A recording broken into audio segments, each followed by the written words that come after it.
ஹேர்மேஸ் today பார்க்க போகிறது Jungkook FF break your rules part 3. Jungkook வாயின் 2 பேரும் இப்போ சிட்டி ஹாஸ்பிட்டல் கேரிடோரில் தான் நடந்து போய்கிட்டு இருக்காங்க. ஜங்குக்கோட மம்மி டேடி அப்புறம் கைலி 3 பேரும் ஒரு டியரி ஐஸில் அமைதியாக சைடில் உட்காந்துட்ருக்காங்க. ஜங்குக் வர்றதை நோட்டீஸ் பண்ண ஜங்குக் மம்மி வேகமாக எழுந்து ஜங்குக் கிட்ட ஓடுறாங்க. குக்கி, உன் தம்பிக்கு ஆக்சிடெண்ட் ஆகிடுச்சுடா, நான் என்ன பண்ணுவேன் அப்படின்னு அழுகுறாங்க. ஜங்குக் அப்படியே தன்னோட மம்மியை ஹக் பண்ணிவிட்டு ஒன்றும் இல்லை வாங்க அப்படின்னு சொல்லி அமைதியாக தன்னோட மம்மியை கூட்டிகிட்டு போகிறாங்க. பதட்டமாயிடுச்சு வைனுக்கு. ஆண்டி என்ன சொல்கிறீங்க, என் ஹஸ்பண்ட்க்கு என்னாச்சு அப்படின்னு அழுகுறாங்க. ஐயோ என் செல்லமே, உன் ஹஸ்பண்ட்க்கு ஆக்சிடெண்ட் ஆகிடுச்சுமா, 1 மணி நேரத்துக்கு முன்னாடியே ஹாஸ்பிட்டலில் அட்மிட் பண்ணிட்டாங்களாம். இப்போ தான் எங்களுக்கு தகவல் கிடச்சிது, நான் ஜங்குக்கு கால் பண்ணேன் அப்படின்னு அழுகுறாங்க. அந்த டைமில் டாக்டர் ஆப்ரேஷன் தியேட்டரை ஓப்பன் பண்ணிக்கிட்டு வெளியில் வர்றாங்க. ஜங்குக்கை பார்த்ததும் டாக்டருக்கு நல்லா தெரியுது. ஹலோ மிஸ்டர் ஜான், என்னது நீங்கள் வந்திருக்கீங்க அப்படின்னு சொல்கிறாங்க.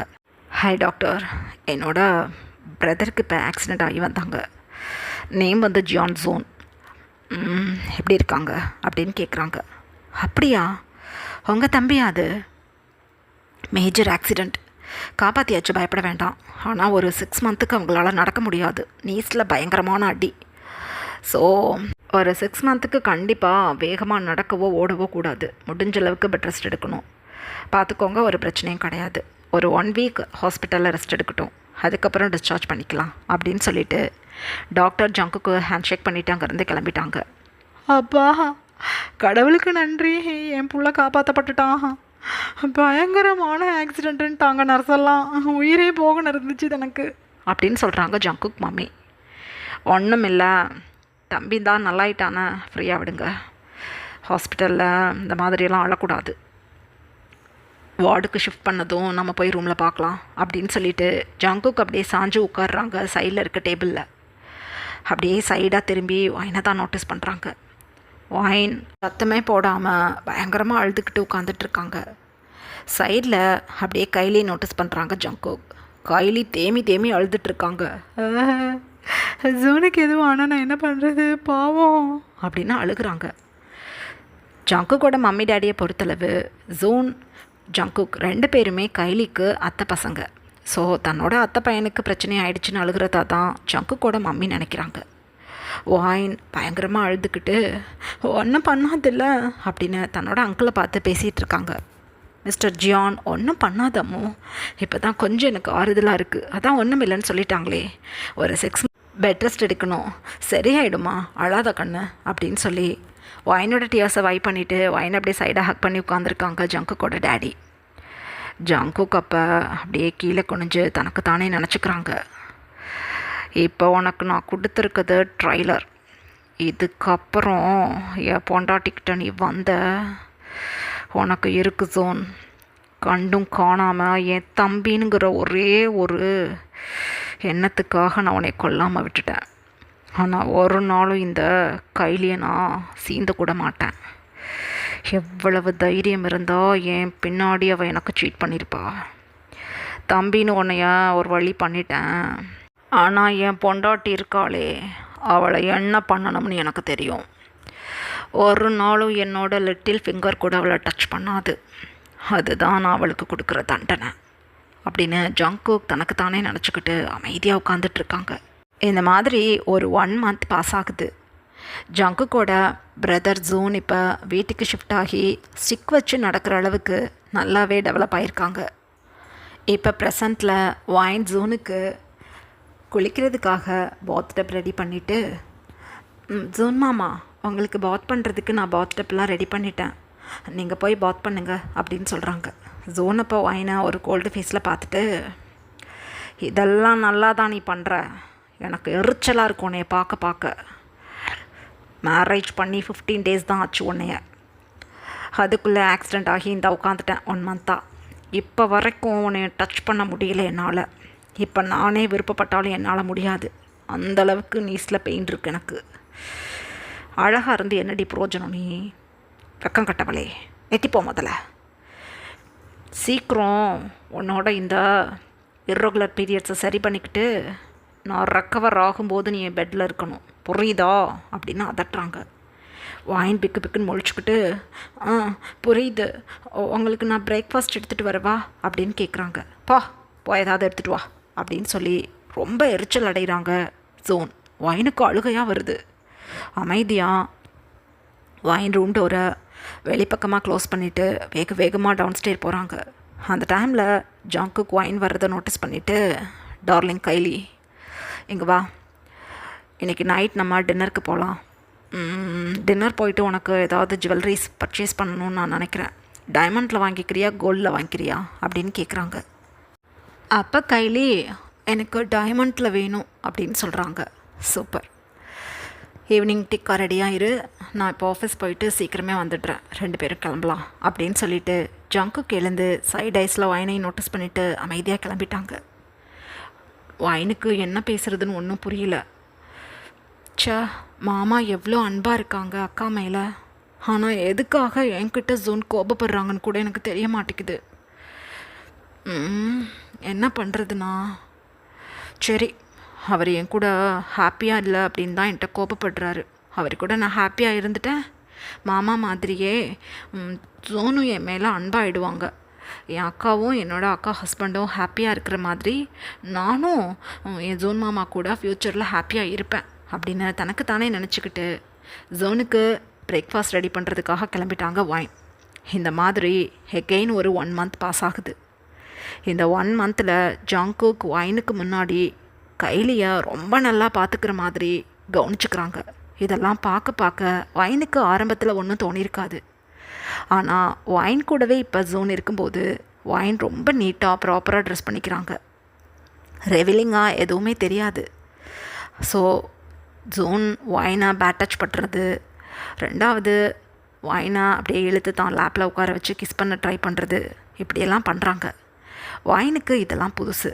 ஸோ வாயின் ரொம்ப கூச்சப்படுறாங்க. 2வது எந்திரிச்சு போயிடுவாங்க. ஃபஸ்ட்டு ஒன்று கூச்சமாக இருக்குது, செகண்ட் ஒன் அவங்களுக்கு இதெல்லாம் பிடிக்கல. ஏன்னா ஆசையாக எந்த ஒரு இடத்துலையுமே ஜோன் வாயினை டச் பண்ணலை. ஒரு வல்கரான மைண்டோடு தான் வாயினை டச் பண்ணுறாங்கங்கிறத வாயினால் நல்லா ஃபீல் பண்ண முடியுது. அதனால தான் வாயின் ஜோன் கிட்ட நெருங்க மாட்டேங்கிறாங்க. ஆனால் ஜோனுக்கு இதெல்லாம் பயங்கர எரிச்சலை தருது. ஏன்னா கைலி மாதிரியே ஜோனும் ரொம்பவே ஒரு மோசமான கேரக்டர் உள்ளவங்க. ஸோ ஒய்ஃப்னு ஒரு பியூட்டிஃபுல் கேர்ளை பக்கத்தில் வச்சுக்கிட்டு எந்த ஒரு விஷயத்தையும் பண்ண முடியலை அப்படிங்கும்போது கோபந்தான் வருது வாயின் மேலே ஜோனுக்கு. உண்மையிலேயே ஜோன் வாயின் கூட ஒரு லவ்விடவே மூமெண்ட்டாக ஸ்பெண்ட் பண்ணியிருந்தாங்க அப்படின்னா கண்டிப்பாக வாயினை திட்டவோ ஹார்ம் பண்ணவோ மாட்டாங்க. ஆனால் அப்படி ஒரு விஷயமே நடக்கலை.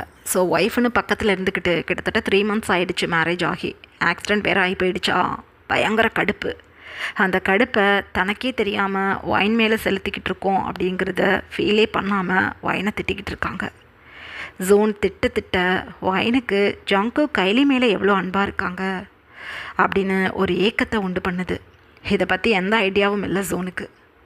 இப்போ ப்ரெசண்ட்டில் ஜோனுக்கு ஆஃப்டர்நூன் லன்ச் ரெடி பண்ணி ஒரு பிளேட்டில் ஃபுட்டெல்லாம் அரேஞ்ச் பண்ணிக்கிட்டு ரூம் டோரை ஓப்பன் பண்ணிக்கிட்டு வாயின் உள்ளே போகிறாங்க. பயங்கரமான ஷாக் வாயினுக்கு. ரீசன், ஜோனோட லேப்பில் உட்காந்து கைலி ஜோன்கிட்ட ரொம்பவே ஒரு பிரைட்டான ஸ்மைலில் பேசிக்கிட்டு இருக்காங்க. டோரை ஓப்பன் பண்ணதை நோட்டீஸ் பண்ணதும் பதறி போகி ஜோனும் கைலியும் அப்படியே டோரை தான் பார்க்குறாங்க. வாயின் உள்ளே வர்றதை நோட்டீஸ் பண்ண கைலி டக்குனு எழுந்துட்டாங்க. ஆனால் ஜோனோட லேப்பில் கைலி உட்காந்துருந்ததை வாயின் நோட்டீஸ் பண்ணிட்டாங்க. ரொம்ப பதட்டமாகுது கைலிக்கு. வாயின் கோவிலுக்கு போனதான் ஆண்டி சொன்னாங்க, எப்போ வந்த அப்படின்னு சொல்கிறாங்க. ஜோனுக்கு இன்னும் இரிட்டேட்டிங் ஆகுது. வாயின், டோரை நாக் பண்ணிவிட்டு உள்ளே வர தெரியாதா உனக்கு அப்படின்னு அதட்டுறாங்க. வாயினுக்கு உண்மையிலேயே இப்போ நடந்த விஷயத்தை நோட்டீஸ் பண்ணும்போது ஒரு காமான ஃபீல் இல்லை, மனசுக்குள்ளே ஒரு விதமான பதட்டத்தை ஃபீல் பண்ண முடியுது.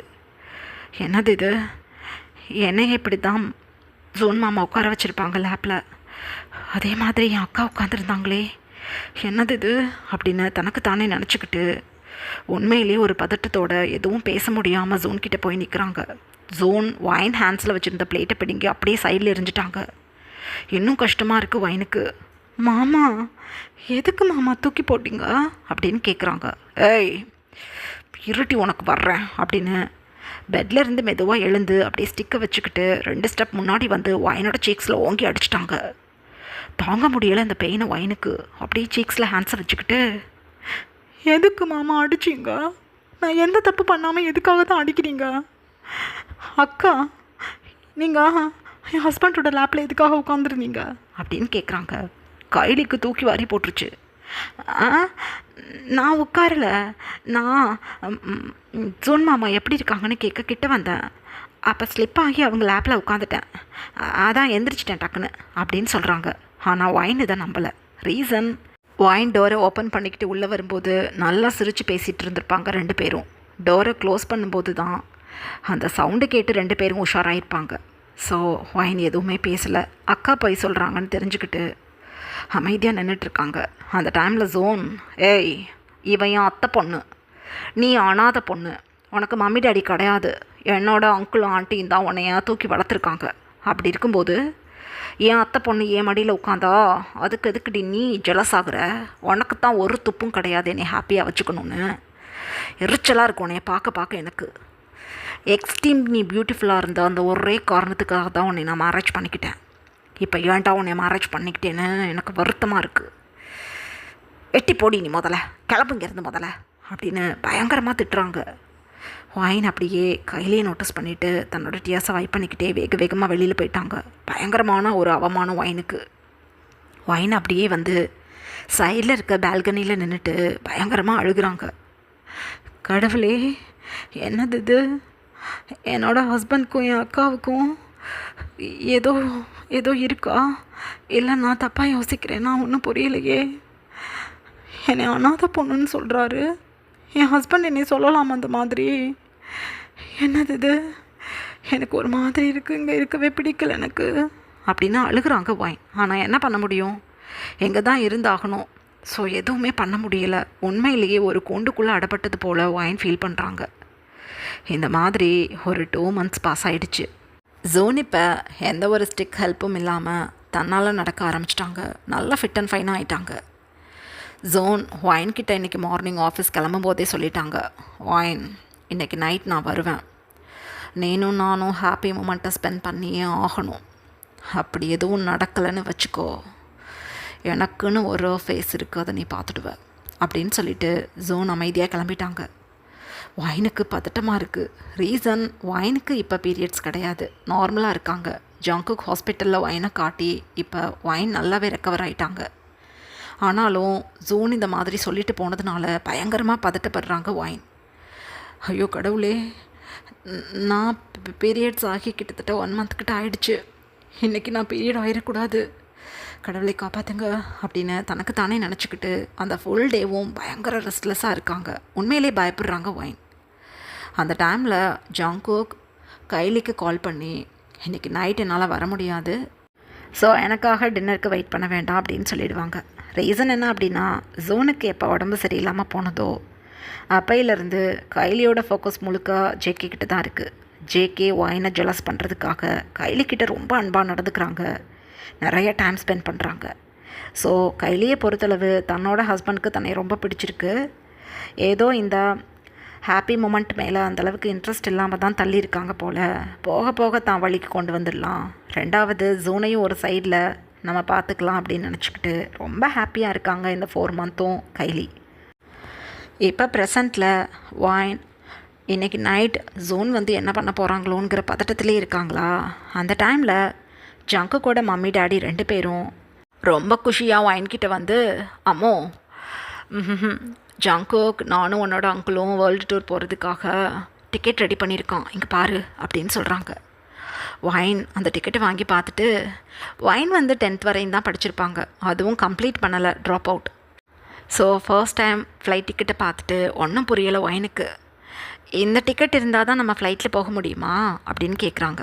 இந்த டிக்கெட் வந்தால் தான் ஃப்ளைட்டில் போக முடியும், இந்த டிக்கெட் கிடைக்கணும் அப்படின்னா பாஸ்போர்ட்னு ஒன்று நம்மளுக்கு தேவைமோ. ஜோன்கிட்ட சொல்லி நான் உனக்கு பாஸ்போர்ட் ஏற்பாடு பண்ண சொல்லி, ஜோனுக்கும் உனக்குமே சரியான ஹனிமூன் ட்ரிப்பெல்லாம் அனுப்ப முடியல. நாங்கள் வேர்ல்டு ட்ரிப் போயிட்டு வந்துட்டு உன்னையும் ஜோனையும் ஹனிமூன் ட்ரிப் அனுப்ப சொல்கிறோம் ஜங்குக்கிட்ட சொல்லி அப்படின்னு சொல்கிறாங்க ஆண்டி. ஒயினுக்கு இன்னும் திக்குன்னு இருக்குது. சரி ஆண்டி, என்னைக்கு கிளம்புறீங்க அப்படின்னு சொல்கிறாங்க ஒயின். டுமாரோ மார்னிங் கிளம்புறேன் அப்படின்னு சொல்கிறாங்க. ஓகே ஆண்டி, பேக் பண்ணலாமா நம்ம, வரீங்களா அப்படின்னு சொல்கிறாங்க. அதுக்கு தான் வந்தேன், கைலி நீனும் வா எனக்கு ஹெல்ப் பண்ணு அப்படின்னு சொல்லி ஒயினையும் கைலியையும் ஜங்குக்கோட மம்மி தன்னோட பேக்கிங்கை ரெடி பண்ணுறதுக்காக கூட்டிகிட்டு போயிட்டாங்க. ஒயின் கைலி 2 பேரும் இப்போ ஆன்ட்டியோட ரூமுக்கு போய் அங்கே இருக்கக்கூடிய ட்ராலிஸ்லாம் எடுத்து வச்சு அங்கிளுக்கும் ஆன்ட்டிக்கும் தேவையான ஸ்டஃபிங்லாம் எடுத்து வச்சிட்ருக்காங்க. அந்த டைமில் கைலியை பார்த்து ஆன்ட்டி கேட்குறாங்க, என்ன கைலி, மேரேஜ் ஆகி கிட்டத்தட்ட 6 மந்த் கம்ப்ளீட் ஆக போகிறது. ஒயினுக்கு முன்னாடி நான் உனக்கிட்ட ஹாப்பி நியூஸ் எதிர்பார்க்குறேன் அப்படின்னு சொல்கிறாங்க. சீக்கிரமே நான் ஹாப்பி நியூஸ் உங்களுக்கு கொடுத்துடுவேன், எதுக்காக நீங்கள் கவலைப்படுறீங்க. ஒயின் நீ என்ன அப்படின்னு சொல்கிறாங்க கைலி ஒயினை பார்த்து. ஒயினப்போ நானும் கொடுத்துடுவேன் ஹாப்பி நியூஸ் அப்படின்னு சொல்கிறாங்க.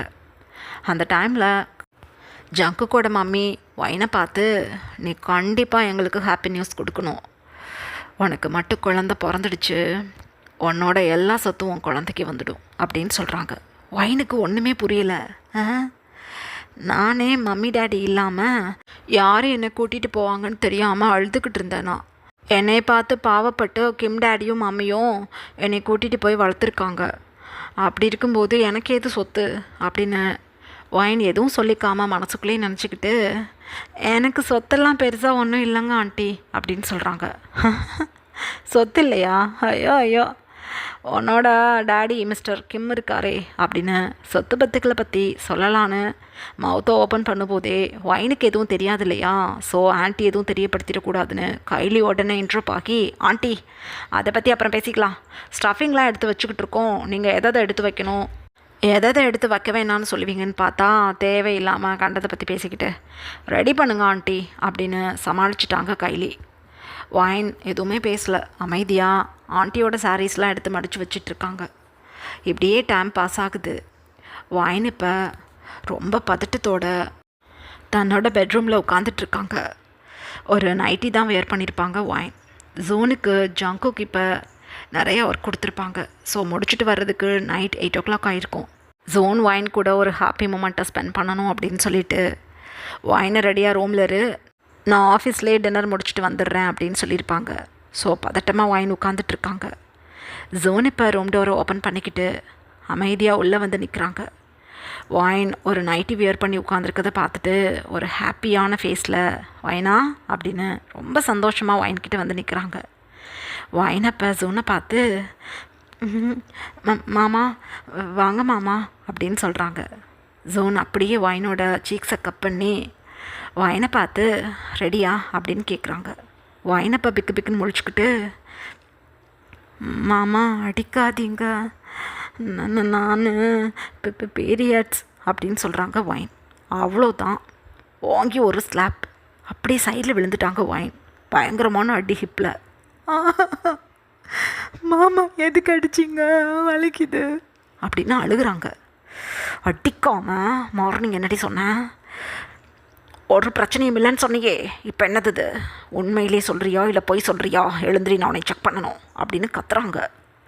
இல்லை மாமா, எனக்கு 2 days ஆஃப்டர் தான் பீரியட்ஸ், காலையிலேருந்து நான் பதட்டமாகவே இருந்தேன்னா என்ன தெரில, பதட்டத்தில் இந்த மாதிரி ஆயிடுச்சு மாமா அப்படின்னு அழுகுறாங்க.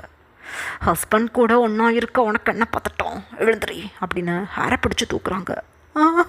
வலிக்குது, ப்ளீஸ் மாமா விடுங்க, நீங்கள் உண்மையிலேயே என் மேலே அன்பாக இருக்கீங்களா இல்லையான்னு எனக்கு டவுட் வந்துடுச்சு. இப்போ ஜங்குக் மாமாவை பாருங்கள், அக்கா கிட்டே எவ்வளோ அன்பாக இருக்காங்க, நீங்கள் ஏன் என்னை இப்படி கொடுமைப்படுத்துவீங்க, எனக்கு உண்மையிலேயே உங்களை பிடிக்கல, என்னை விடுங்க அப்படின்னு அழுதுட்டாங்க ஒயின். உயிரே போயிடுச்சு ஜோனுக்கு.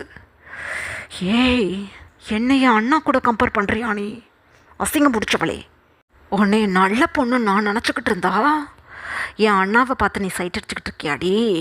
ஐயோ, கால் முடியாமல் நான் உட்காந்துக்கிட்டு இருக்கும்போது நீ வெளியிலே கடந்தது இதுக்கு தானா, என் அண்ணாவை சைட் அடிக்கிறியா நீ அப்படின்னு கெயின் ஒரு ஸ்லாப் பண்ணுறாங்க.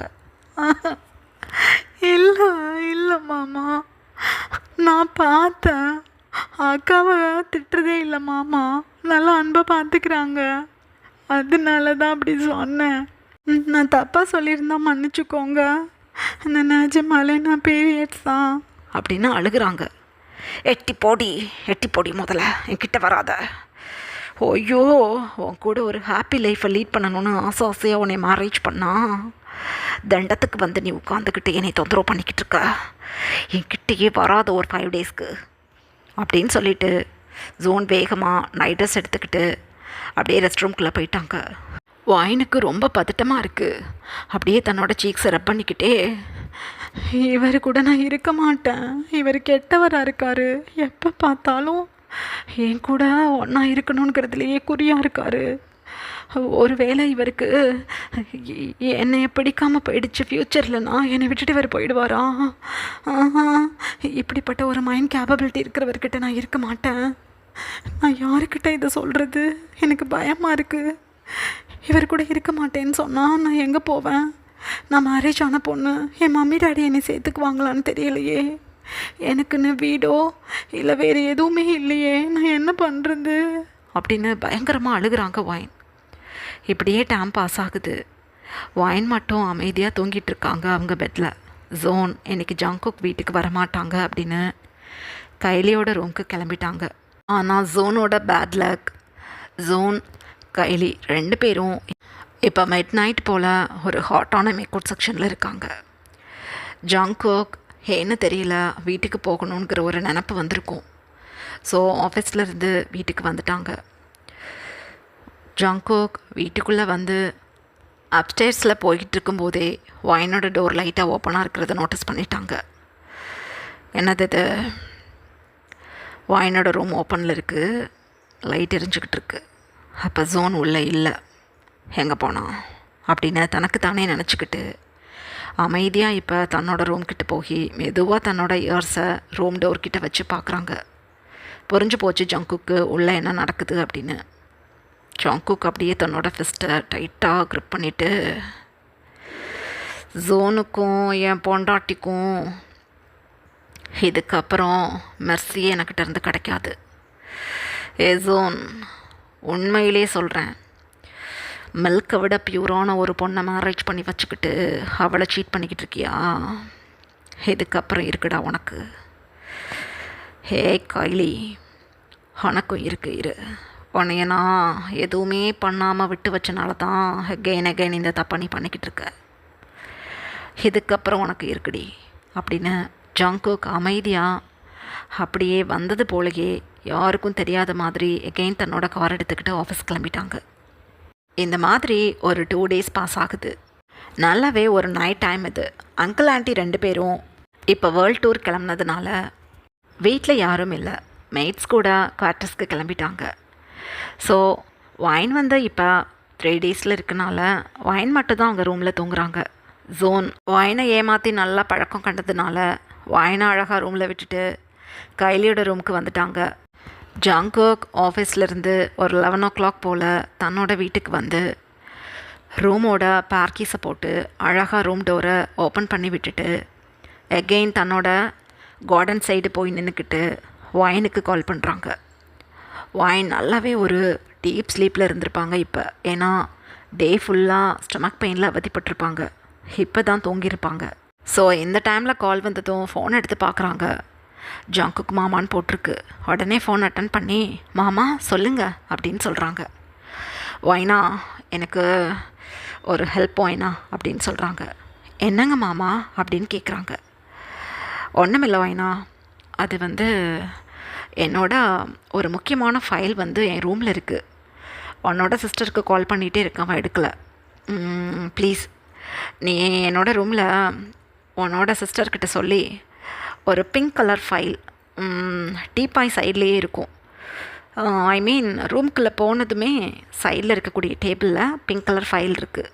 அதை எடுத்து கொடுக்க சொல்லி ஒன்று கையிலே கொண்டு வந்து எனக்கிட்ட கொடுக்க சொல்லு. வர முடியாது அப்படின்னா டிரைவர்கிட்ட கொடுத்து எனக்கிட்ட கொண்டு வந்து தர சொல்லு ப்ளீஸ் அப்படின்னு சொல்கிறாங்க.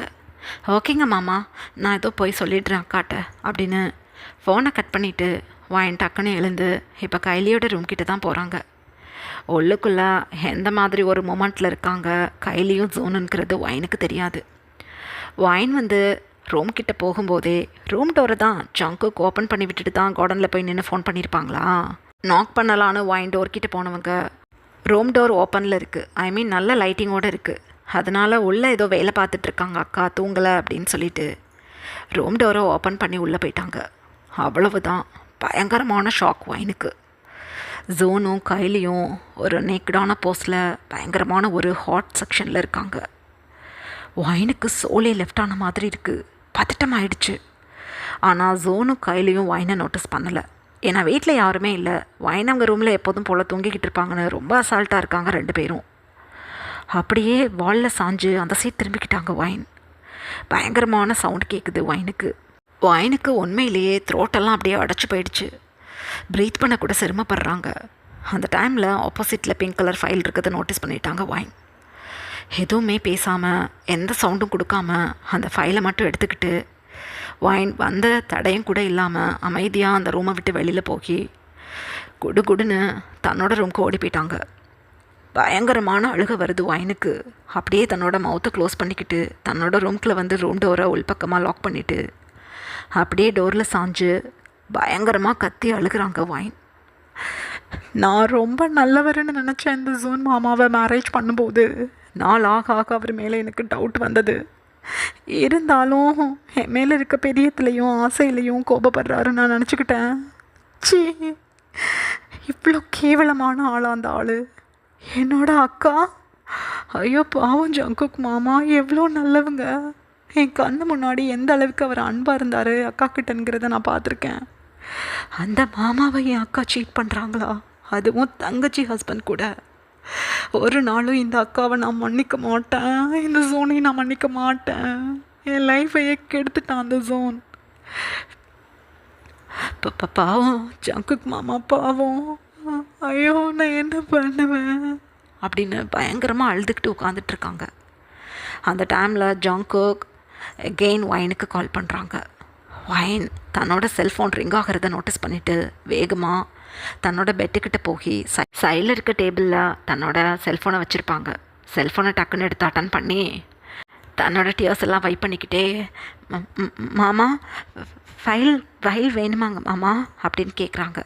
வைன் என்னாச்சு உன் த்ரோட்டுக்கு அப்படின்னு கேட்குறாங்க ஜங்குக் தெரியாத மாதிரி. ஏன்னா ஜங்குக்கு நல்லா தெரியும் வைன் எதை பார்க்கக்கூடாதோ அதை பார்த்துருக்காங்க அப்படின்னு. ஏன்னா அதுக்காக தானே ஜங்குக் இந்த வேலையை பார்த்துருக்காங்க. ஸோ வைன் ஜங்குக்கு இப்படி சொன்னதும் பயங்கரமாக அழுகு வருது. இருந்தாலும் அதை கண்ட்ரோல் பண்ணிக்கிட்டு, இல்லைங்க மாமா தூங்குனேண்ணா, அதான் பிங்க் ஃபைல் எடுத்தாச்சு, நான் வந்து தரட்டுமா உங்ககிட்ட அப்படின்னு கேட்குறாங்க. ஷியோர், நைட் டைம் ஆகிடுச்சே, ஜூன் இருந்தால் ஜூன் கிட்ட கூட கொடுத்து விடு, நீ தனியாக வர வேணாம் அப்படின்னு சொல்கிறாங்க. இல்லைங்க மாமா, ஜூன் மாமா வெளியில் போயிருக்காங்க, அக்காவால் வர முடியாது, நானே வர்றேன் அப்படின்னு அழுதுட்டாங்க வைன். வைன் என்னாச்சு அப்படின்னு கேட்குறாங்க ஜங்குக். ஒன்றுமில்லை மாமா, ஒன்றுமில்லை, நான் அந்த வந்துவிட்றேன் அப்படின்னு சொல்லிவிட்டு ஃபோனை கட் பண்ணிவிட்டு தான் நைட்டி வியர் பண்ணியிருக்கோம் அப்படிங்கிற ஒரு ஐடியா கூட இல்லாமல் ஏதோ ஒரு நினப்பில் கொஞ்சம் நேரத்துக்கு முன்னாடி பார்த்த சீனரியை அப்படியே மனசுக்குள்ளே நினச்சி பார்த்துட்டு, சீ இதை நான் நினைக்கக்கூட கூடாது அப்படின்னு மனசுக்குள்ளே நினச்சிக்கிட்டு நைட்டியை சேஞ்ச் பண்ணணும்னு தோணாமல் நைட்டியோடவே கார்கிட்ட போயிட்டாங்க வைன். டிரைவர் இப்போ தான் தன்னோட வீட்டுக்கு கிளம்புறதுக்காக ரெடி ஆகிட்டுருக்காங்க. வைன் கிடுகிடுன்னு டிரைவர்கிட்ட போய், டிரைவர் அங்கிள் என்னை கொண்டு போய் ஜங்குக் மாமா ஆஃபீஸில் விடுங்க அப்படின்னு சொல்கிறாங்க. டிரைவர் அப்படியே வைனை மேலேயும் கீழேயும் பார்த்துட்டு, இப்படியே போயிடலாமா அப்படின்னு கேட்குறாங்க. ஏன்னா வைன் நைட்டி வியர் பண்ணியிருக்காங்க. வைன் பதட்டத்தில் போகலாம் வாங்க அப்படின்னு சொன்னதும் டிரைவர் ஏதோ எமர்ஜென்சி போல் அப்படின்னு நினச்சிக்கிட்டு வைனை அழகாக காரில் உட்கார சொல்லிவிட்டு ஜங்குக்கோட ஆஃபீஸ்க்கு கிளம்பிட்டாங்க. இப்படியே ஒரு 20 minutes பாஸ் ஆகுது. வைன் இப்போ ஜங்குக்கோட பர்சனல் ரூமில் அமைதியாக அந்த பிங்க் ஃபைலை ஹேண்ட்ஸில் வச்சுட்டு உட்காந்துட்ருக்காங்க. ஜங்குக்கு இப்போ நைட் தூங்குறதுக்காக பாத் பண்ணிவிட்டு இப்போ தான் நைட் சூட்டோட அப்படியே வெளியில் வந்து நிற்கிறாங்க. வைன் ஜங்குக்கை பார்த்ததும் டக்குன்னு எழுந்து நிற்கிறாங்க. ஜங்குக் வைனை நோட்டீஸ் பண்ணிவிட்டு, வைனா என்னது இது, நைட்டியோடு வந்திருக்க, இப்படி தான் காரில் வந்தியா அப்படின்னு கேட்குறாங்க. வாயின் எதுவும் பேச முடியாமல் ஆ ஆமாம், முக்கியமாக ஏதோ வேலைன்னு நினச்சிக்கிட்டு நான் டக்குன்னு வந்துட்டேன் அப்படின்னு சொல்கிறாங்க. பாவமாக இருக்குது வைனை பார்க்கும்போது ஜங்குக்கு. இருந்தாலும் வெளியில் காட்டிக்கல. ஓகே வைனா, இதுக்கப்புறம் இந்த மாதிரி ட்ரெஸ்ஸில் இங்கே வரக்கூடாது. வா போகலாம் வீட்டுக்கு அப்படின்னு சொல்கிறாங்க. ஏங்க மாமா, நானே போயிடுவேன். நீங்கள் ஏதோ முக்கியமான வேலை இருக்குதுன்னு சொன்னீங்களே, நீங்கள் பாருங்கள், நான் கிளம்புறேன். எனக்கு வீட்டில் இருக்க ஒரு மாதிரி இருந்தது, அதனால தான் அப்படின்னு சொல்கிறாங்க வைன். அப்படியா, வீட்டில் இருக்க ஏன் உனக்கு ஒரு மாதிரி இருந்தது? மம்மி டாடி வீட்டில் இல்லைண்ணா, ஜூன் எங்கே போனா? உனக்கு போர் அடிச்சதுன்னா கைலியோட ரூமுக்கு போய் கைலி கூட படுத்துக்கலாம்ல, நான் தான் இங்கே இருக்கேனே, என்ன ப்ராப்ளம் உனக்கு அப்படின்னு சொல்கிறாங்க. வாயினுக்கு அழுகையே வந்துடுச்சு. இல்லை மாமா, நான் கிளம்புறேன், எனக்கு தெரியாது எங்கே போனாங்க ஜோன் அப்படின்னு சொல்லிட்டு. அக்கா தூங்குறாங்க, டிஸ்டர்ப் பண்ண நான் விரும்பலை, நான் வீட்டுக்கு போகிறேன் அப்படின்னு திரும்புகிறாங்க. ஜங்குக்கு அப்போ என்னோடய ஹேண்ட்ஸை பிடிச்சி திருப்பிட்டாங்க. வாயின் அப்படியே திரும்பி ஜங்குக்கு பார்த்து, என்னங்க மாமா அப்படின்னு கேட்குறாங்க. வெயிட் பண்ண, இதை வந்துடுறேன் அப்படின்னு சொல்லிட்டு ஜங்குக் வாயினுக்காகவே எடுத்து வச்சுருந்த ஒரு சாரீ எடுத்து வாயின்கிட்ட கொடுக்குறாங்க. என்னங்க மாமா அது அப்படின்னு கேட்குறாங்க வாயின். சாரி, இதை படிச்சுக்கோ, இதுக்கான அட்ஜஸ்ட்மெண்ட் ப்ளவுஸும் இதிலேயே இருக்குது, நீ இதை வியர் பண்ணிக்கிட்டு வா, நம்ம வெளியில் போகலாம். ஃபேஸெல்லாம் உனக்கு ஒரு மாதிரி இருக்குது எனக்குன்னு நீனே சொல்கிற, மனசு சரியில்லையா, வெளியில் வா, சில் பண்ணிக்கலாம் அப்படின்னு சொல்கிறாங்க. இல்லை மாமா, அதெல்லாம் வேண்டாம், நான் வீட்டுக்கு போகிறேன் அப்படின்னு சொல்லிட்டு கிளம்ப பார்க்குறாங்க வாயின். வாயின் இப்படி ட்ரெஸ் சேஞ்ச் பண்ணு, நீனும் நானும் வெளியில் போகிறோம், எனக்கு உண்மையிலே டிப்ரெஷனாக இருக்குது, எனக்கு கம்பெனி கொடு. ஜூன் தான் இப்போ வீட்டில் இல்லையே, வீட்டுக்கு போய் என்ன பண்ண போகிற, ரெடியாகு அப்படின்னு சொல்லிட்டாங்க. வாயினுக்கு பேசவே முடியலை. ஆனால் உண்மையிலேயே அந்த வீட்டுக்கு போகிறதுக்கு மனசுக்கு பாரமாக இருக்குது. கொஞ்ச நேரம் வெளியில் போயிட்டு வந்தால் மனசுக்கு கொஞ்சம் ஆறுதலாக இருக்கும்னு வாயினுக்கு தோணுது. அதுக்கப்புறம் வாயின் எதுவும் பேசலை. அழகாக ட்ரெஸ் எடுத்துக்கிட்டு அமைதியாக நிற்கிறாங்க. ஜங்குக் ரூமை விட்டு வெளியில் போயிட்டாங்க. இப்படியே டைம் பாஸ் ஆகுது. டைம் இப்போ ஏர்லி மார்னிங் ஒரு 6:30 இருக்கும். ஒரு அழகான கூல் ப்ரீஸ் வாயினோட ஃபேஸில் அப்படியே ஹிட் ஆகுது. காரை சைடில் தான் ஜங்குக் பார்க் பண்ணிவிட்டு அமைதியாக உட்காந்துருக்காங்க. வாயின் நைட்டு நடந்த எந்த விஷயத்தையும் சொல்லலை ஜங்குக் கிட்ட. ஆனால் அமைதியாக கிட்டத்தட்ட ஒரு 3 ஹவர்ஸாக இந்த இடத்துல தான் கார் நிற்குது. வாயின் காரோட விண்டோ கிளாஸை ஸ்லைட் பண்ணி விட்டுட்டு அமைதியாக அந்த கூல் ப்ரீஸை ஃபீல் பண்ணிக்கிட்டு இருக்காங்க. ஜங்குக் அமைதியாக சாஞ்சு ஐஸை க்ளோஸ் பண்ணி உட்காந்துட்ருக்காங்க. வாயினை பொறுத்தளவு ஜங்குக் தூங்கிட்டு இருக்காங்க. வாயின் அமைதியாக அந்த அழகான காற்றையும் அந்த காற்றுக்கு தலையசிக்கிறது போல் அப்படியே டான்ஸ் பண்ணிக்கிட்டு இருக்க அந்த கிராஸ் ஃபீல்டையும் நோட்டீஸ் பண்ணிவிட்டு, நான் பிறந்திருக்கவே கூடாது, நான் பிறந்திருந்தால் இவ்வளோ கஷ்டப்பட்டிருக்க மாட்டேன், எனக்கு மம்மி டேடி இல்லை, என்னோடய கஷ்டத்தை சொல்லி அழுக யாரும் இல்லை, எனக்கு ஏண்டா இருக்கும்னு இருக்குது. என் மம்மி டேடிக்கு அப்புறம் எல்லாமே என் ஹஸ்பண்ட் நான் நினச்சிட்ருக்கும்போது அவர் இப்படி ஒரு வேலையை என்கிட்ட பார்ப்பாருன்னு நான் நினைக்கவே இல்லை. என் உடம்புல பிரச்சனை இருக்குது அப்படின்னா அவர் அதை சரி பண்ணணும், அதுதான் உண்மையான அன்பு. அதை விட்டுட்டு ஏதோ நானே போய் வம்பிழுத்துக்கிட்டு வந்த மாதிரி எதுக்காக உனக்கு இப்படி இருக்குது பாடின்னு என்னை திட்டினா நான் என்ன பண்ணேன்? எல்லாத்துக்கும் மேலே எனக்கு மனசுக்கு இப்போ ரொம்ப பெயினாக இருக்குது, வாழவே பிடிக்கல, என்ன பண்ணுவேனா அப்படின்னு வாயின் மெதுவாக தனக்கு தானே சொல்லிக்கிட்டு அமைதியாக சைடில் இருக்க சீனரிஸை பார்த்துக்கிட்டு இருக்காங்க. ஜங்குக் எல்லாத்தையும் அமைதியாக கேட்டுக்கிட்டு வெளியில் சொல்லிக்கல. ஜங்குக் இப்போ ஒரு விஷயத்தை யோசித்து பார்க்குறாங்க. 1 வீக் பிஃபோர் ஜங்குக் ஒரு மீட்டிங் முடிச்சுட்டு ஒரு ஹோட்டலுக்கு ஆஃப்டர்நூன் லன்ச் சாப்பிட்றதுக்காக போயிருப்பாங்க. ஜங்குக் மட்டும் தான் போயிருப்பாங்க. ஸோ கூட யாரும் வந்திருக்க மாட்டாங்க. ஒரு டேபிள் புக் பண்ணிவிட்டு அமைதியாக போய் உட்காந்து சாப்பிட்டுட்டு இருக்கும்போது பக்கத்து சைடில் இருக்கக்கூடிய டேபிள்லேருந்து ஒரு சவுண்ட் வருது. பக்கத்து டேபிளில் தனக்கு தெரிஞ்ச யாரோ ஒருத்தவங்க பேசிக்கிட்டு இருக்க மாதிரி ரொம்ப ஃபெமிலியரான ஒரு வாய்ஸ் கேட்குது ஜங்குக்கு. ஜங்குக் அப்படியே சைடில் திரும்பி பார்க்குறாங்க. ஜங்குக் வால் ஓரமாக தான் உட்காந்து சாப்பிட்டுட்டு இருந்திருப்பாங்களா?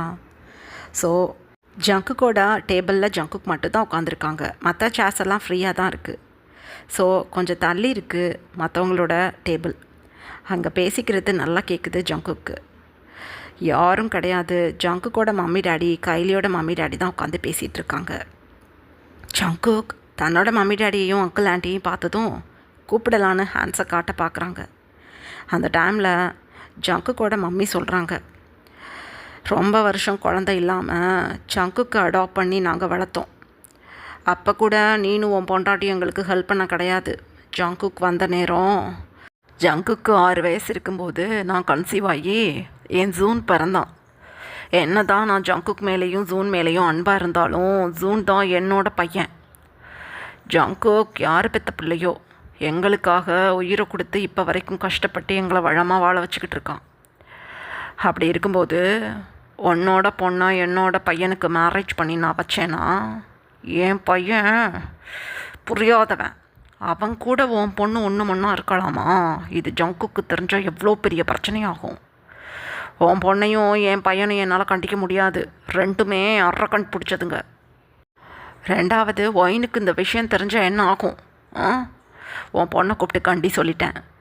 ஒயினோட டேடி மம்மியோட சொத்தில் தான் நீனும் என் அண்ணியும் நல்லா குழுன்னு வாழ்ந்துக்கிட்டு இருக்கீங்க. இதெல்லாம் ஒயினுக்கு இப்போ வரைக்கும் தெரியாது. இதெல்லாம் தெரியப்படாதுன்னு தானே அவளை 10th ட்ராப் அவுட் பண்ண வச்சிங்க. முட்டாளுங்களா? ஒயினுக்கு ஒரு வேளை தன்னோட சொத்தை தான் மம்மி டேடின்னு சொல்லிக்கிட்டு இவங்க அனுபவிச்சுக்கிட்டு இருக்காங்க, இவங்க பொண்ணை வளமாக வாழ வச்சுக்கிட்டு இருக்காங்கன்னு லைட்டாக தெரிஞ்சால் கூட தொலைஞ்சிச்சு எல்லாம். அழகா என் சொத்து எனக்கு வேணும்னு அவளோட ஃபேமிலி லாயரை பார்த்து அவளே பேசிடுவா. எல்லாத்துக்கும் மேலே ஜங்குக்கு கைலியும் ஜோனும் அஃபேர்ஸில் இருக்காங்கன்னு தெரிஞ்சது தொலைஞ்சிச்சு எல்லாமே. தூக்கி போட்டு மிதின்னு மிதிச்சிடுவான். ஜூனையும் கைலியையும் போட்டு கூட தள்ளுவான். ஜங்குக்கை பொறுத்தளவு எல்லாமே ஃபிட் அண்ட் ஃபைனாக இருக்கணும், எல்லாமே நீட் அண்ட் கிளியரான விஷயமா இருக்கணும் அவனுக்கு. ஜோன் தொட்ட பொண்ணுன்னு தெரிஞ்சிச்சு உன் பொண்ணு அதுக்கப்புறம் என் வீட்டில் வாழ முடியாது. நான் இப்போவே சொல்லிட்டேன், உன் பொண்ணை கண்டிச்சு வச்சுக்கோ. கைலி முடியாது கிடையாதுன்னு எதுவும் சொல்லி என் பையனை விடமாட்டேன்னு சொன்னால் என்னால் ஒன்றும் பண்ண முடியாது. ஒரு வேளை முடியாதுன்னா என் அண்ணா பொண்ணாக போயிட்டா. அதனால ஒரு யோஜனையை சொல்கிறேன். ஒயினுக்கும் என் பையன் ஜூனுக்கும் ஒரு குழந்த பிறந்ததும் ஒயினை போட்டு தள்ளிவிட்டு குழந்தைய நாங்கள் வச்சுக்கிறோம். அதுக்கப்புறம் கைலியா ஜங்குக்கிட்ட டிவோர்ஸ் வாங்கிக்க சொல்லி வந்துட சொல்லிடுவோம் வீட்டுக்கு. என் பையன் குழந்தைய பெற்று வச்சுக்கிட்டு தடுமாறிக்கிட்டு இருக்கான். குழந்தையோட பெரியம்மா தானே கைலி. அதனால நான் ஜங்குக்கிட்ட உடனே தான் டிவோர்ஸ் பண்ணிக்கிட்டு கைலி போயிட்டாலே, ஜூனோட குழந்தைக்கு மம்மின்னு யாரும் தேவைப்படுவாங்க. வேறு யாரையோ பார்க்குறதுக்கு கைலி பெரியம்மா தானே. கைலியா என் அண்ணன் பொண்ணுன்னு சொல்லி ஜோனுக்கு மேரேஜ் பண்ணி வச்சுப்புட்றேன். நீ எதுவும் நினச்சிக்காத, உனக்கு வேறு ஒரு பொண்ணை பார்த்து மேரேஜ் பண்ணுறேன்னு சொல்லிவிட்டு கைலியை ஜோனுக்கு நான் மேரேஜ் பண்ணி வைக்கிறதுக்கு ஏற்பாடு பண்ணி போடுறேன். ஒயினோட குழந்தைக்கு தான் ஒயினோட சொத்து ஃபுல்லாக கிடைக்கும். எந்த பிரச்சனையும் கிடையாது. ஜங்குக்கு 35 ஏஜ் ஆகிற வரையும் கல்யாண பேச்சையே நான் எடுக்காமல் இருந்ததுக்கு ரீசன் ஜங்குக் சொத்து ஃபுல்லாக ஜோனுக்கு கிடைக்கணும்னு சொல்லிட்டு தான். இருந்தாலும் என்னோட அண்ணன் பொண்ணு நல்லா இருக்கணும். ஸோ அண்ணன் பொண்ணு மேரேஜ் பண்ணிக்கிட்டு ஜங்குக்கிட்ட வந்தா என் அண்ணன் பொண்ணு எந்த பிரச்சனையும் பண்ண மாட்டா ஜோனுக்கு சொத்து பத்து கொடுக்கறதுக்கு அப்படின்னு நினச்சிக்கிட்டு நான் கைலியை ஜங்குக்கு மேரேஜ் பண்ணி வச்சா கைலி இவ்வளோ மோசமானவளாக இருப்பான்னு நான் கனவாக கண்டேன். கடவுளே ஏதாவது பண்ணுங்க. இல்லை ஜங்குக்கு கைலி ஜூன் விஷயம் தெரிஞ்சது. ஜங்குக்கு தப்பு பண்ணால் பிடிக்காது, தம்பின்னு கூட நினைக்க மாட்டான். அவ்வளவு பாசத்தையும் மறந்துட்டு போட்டு தள்ளினாலும் தள்ளிடுவான் என்னோட பையனை. ஜங்குக்கிட்டேலாம் எங்களால் மோத முடியாது, புரிஞ்சுக்க அப்படின்னு சொல்கிறாங்க ஜங்குக்கோட மம்மி. உயிரே போகணும் இருக்குது ஜங்குக்கு இதை கேட்டுட்டு. என்னது, நான் அடாப்டட் சன்னா இவங்களுக்கு அப்படின்னு தனக்கு தானே நினச்சிக்கிட்டு அமைதியாக உட்காந்துட்ருக்காங்க. அந்த ஹோட்டல் டைனிங் ஏரியா ரொம்பவே ஒரு மைல்டான வெளிச்சத்தில் தான் இருக்குது. ஸோ இவங்க 4 பேரும் ஜங்குக்கு நோட்டீஸ் பண்ணலை. ஓரளவுக்கு சத்தமாக தான் பேசிக்கிறாங்க. ஏன்னா ஜங்குக் பக்கத்து டேபிளில் தான் உட்காந்துருக்காங்க. ஸோ ஜங்குக் இவங்க பேசிக்கிற எல்லாத்தையும் அமைதியாக கேட்டுக்கிட்டு உட்காந்துட்ருக்காங்க. அந்த டைமில் கைலியோட டேடி சொல்கிறாங்க, உன் பையனை விட ஜியான் தான் திறமசாலி. அதனால தான் நீ உன் பையனுக்கு பொண்ணு கேட்டு வரும்போது நான் ஜியானுக்கு கல்யாணம் பண்ணி கொடுப்பேன்னு சொன்னேன். நீ எப்படியோ ஒயினோட விஷயத்தை தெரிஞ்சுக்கிட்டு என்னை ரொம்ப பிளாக்மெயில் பண்ணிக்கிட்டு இருக்க. கைலி கொஞ்சம் பழக்க வழக்கத்தில் சரியில்லாத பொண்ணு தான், அதுக்கு என்ன பண்ண முடியும்? எவ்வளவோ நாங்களும் சொல்லி பார்த்துட்டோம், கேட்கல. ஏகப்பட்ட பாய் ஃப்ரெண்ட்ஸ் அவளுக்கு.